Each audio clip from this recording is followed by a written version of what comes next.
I'm 74. I spent 40 years trying to be successful. Then my son said this. My son said one sentence to me last spring. He wasn't angry when he said it. That's what made it so hard to forget. We were sitting on my back porch, the two of us, watching the sun go down behind the oak trees I planted 30 years ago. He had come to visit for the weekend, which doesn't happen as often anymore. And somewhere between the second cup of coffee and the fireflies starting to blink, he looked at me and said, "Dad, I don't think I ever really knew you." He said it the way you'd mention the weather. No accusation, no bitterness, just a quiet fact, like he was reading it off a page. I didn't say anything back. I wanted to argue, to tell him all the ways he was wrong, but I couldn't. Because somewhere deep down, in the part of me that still knows the truth even when I don't want to hear it, I knew he was right. I had spent 40 years building something, a career, a reputation, a version of success that I was absolutely certain would mean something. And in the end, the person who should have known me best felt like he was sitting next to a stranger. I want to tell you about that, not because I have advice to give. I don't trust people who hand out advice like they've figured everything out. But because I've been thinking about his words ever since, and I keep coming back to certain moments, certain choices, things I wish I could explain to the man I was at 35. Let me start with a Tuesday in 1989. I remember it was a Tuesday because that was the day my son had his first school play. He was 7 years old and he was playing a tree, not the lead, just a tree. But he had practiced his one line for weeks. "The forest is waking up," he would say, standing in the living room with his arms stretched out like branches. My wife had told me about it a dozen times. She had circled the date on the calendar in the kitchen, and I had every intention of being there. But that morning, my boss called me into his office. There was a client in from Chicago, a big account, the kind of account that could change everything.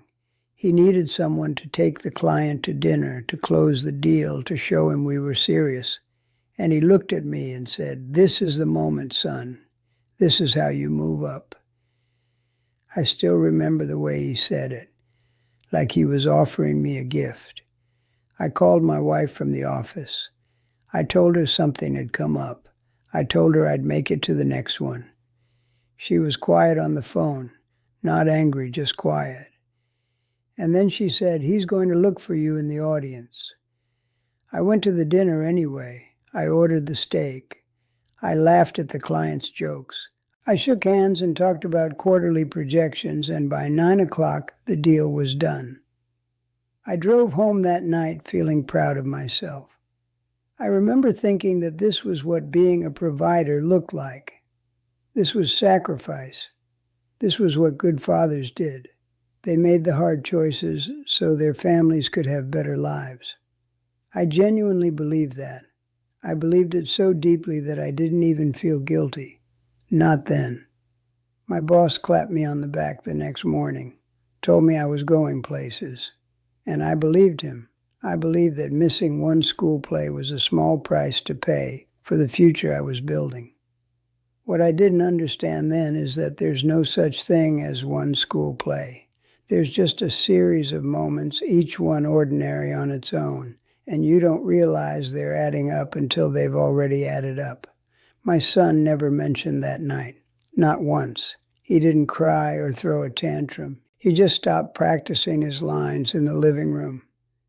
And years later, when I tried to remember his childhood, I realized I had more memories of conference rooms than I did of him. I didn't understand this at the time. I thought I was doing it for him. I thought the promotions and the raises and the corner office were all leading somewhere that would make everything worth it. But here's what nobody tells you about climbing. You spend so long looking up that you forget to look around. And when you finally reach the top, you realize you don't recognize anyone standing next to you. I didn't feel the cost that day. It came later, much later. There was another day. This one came later in 2003. My father had been sick for a while by then, not the kind of sick that happens suddenly. The slow kind, the kind that gives you time to prepare, except you never actually prepare. You just watch it happen. He was in a hospice by then, 20 minutes from my house, and I would visit him on Sundays, usually in the afternoon, usually for an hour or two. It seemed like enough. I was busy, after all, running a department, managing a team, putting out fires that seemed so important at the time. That Sunday morning, I remember thinking I still had time. Then I got a call. It was the hospice. They said my father was asking for me.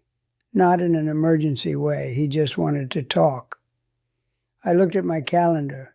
There was a conference call at noon, a strategy session that I had been preparing for all week.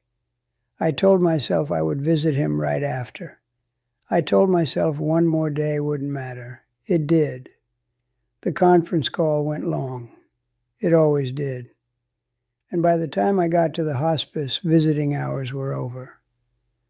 The nurse said he had been asking for me all afternoon. She said it gently, like she didn't want to make me feel worse than I already did. I visited him the next day. He didn't mention it. He just held my hand and talked about the garden he used to keep when I was a boy. He died 3 weeks later. I stood at his funeral and gave a speech about what a good man he was. I talked about his wisdom, his patience, his quiet way of loving people. And the whole time I kept thinking about that Sunday, about the conference call that seemed so urgent, about the way the nurse looked at me when she said he'd been asking for me. I still think about that Sunday. Not every day, but often enough. I think about what we might have talked about if I had skipped the call, what he might have wanted to tell me. There's no way to know now. That's the thing about time. You can't get it back. You can't apologize to a memory. And you can't undo a choice once it's been made. I wish I could tell you I learned from this right away. I didn't. It took something much smaller to finally break through. A few years ago, I was at the grocery store. It was late, almost closing time, and there was only one register open. The woman at the register looked tired. Not just end of shift tired. The kind of tired that goes deeper. The man in front of me started sighing loudly, checking his watch. When it was my turn, I didn't say anything about the wait. I just looked at her and said, "Long day?" She stopped, just for a second, and then she said, "You had no idea." We talked for maybe 2 minutes. She told me her mother was in the hospital. She told me she had been working double shifts to cover the bills. She told me she was doing her best. I don't remember exactly what I said back. Something small. Something about how she was doing better than she thought. Something about how her mother was lucky to have someone who cared that much. When I left, she looked a little less tired. Not fixed, not saved, just seen. Like someone had finally acknowledged that she was carrying something heavy, that's all it was. 2 minutes, a few words, nothing that would show up on a resume or earn a promotion. But I've thought about that moment more than I've thought about any deal I ever closed, because it reminded me of something I had forgotten, something my father tried to tell me once, a long time ago, that I was too busy to hear. He said that most people go through their whole lives feeling invisible. He said that sometimes the biggest thing you can do for someone is to simply notice them. I didn't understand what he meant back then. I thought noticing people was what you did after you'd finished the important stuff. I thought it was a luxury, something for people who had time. But I think I understand now. The important stuff was always the people. The deals, the titles, the salary bumps, they were just noise. Loud enough to drown out everything else. Let me come back to my son. After he said what he said on the porch, we sat in silence for a long time. The fireflies were out by then, blinking in the darkness like little questions. And eventually I told him about the school play. I told him about the tree costume. I told him I was sorry, not in a big dramatic way, just in the way you tell the truth when you've been carrying it for too long. He listened. He didn't interrupt. And when I was done, he said, "I don't remember that play." I thought he was letting me off the hook. But then he said, "I remember the ones you did come to, though." He said it like it was nothing. But it wasn't nothing. It was everything. Because it meant that somewhere in all those years, between all the meetings and the flights and the late nights at the office, there were moments that got through. Moments when I was actually there. Moments he held on to even when I couldn't see them.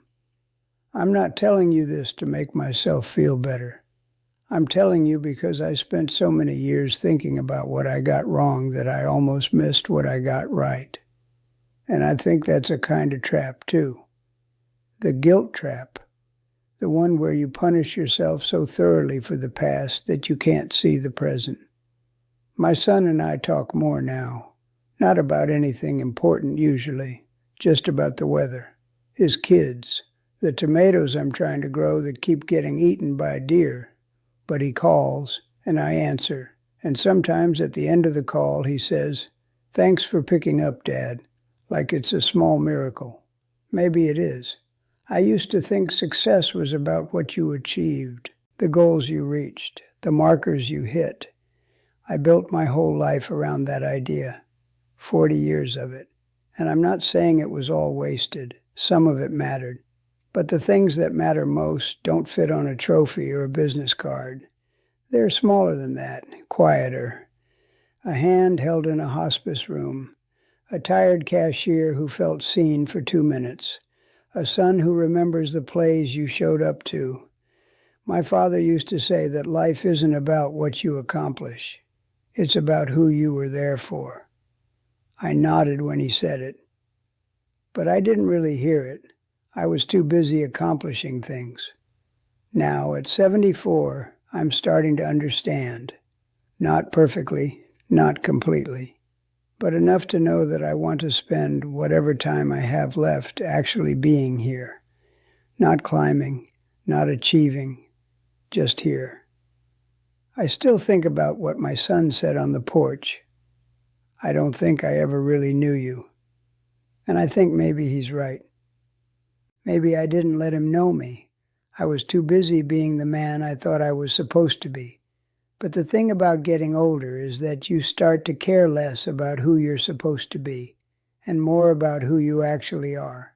So these days I tell my son things I never told him before, about my fears, my mistakes, the parts of me I used to hide because I thought they made me look weak. And he listens. And sometimes he shares things too.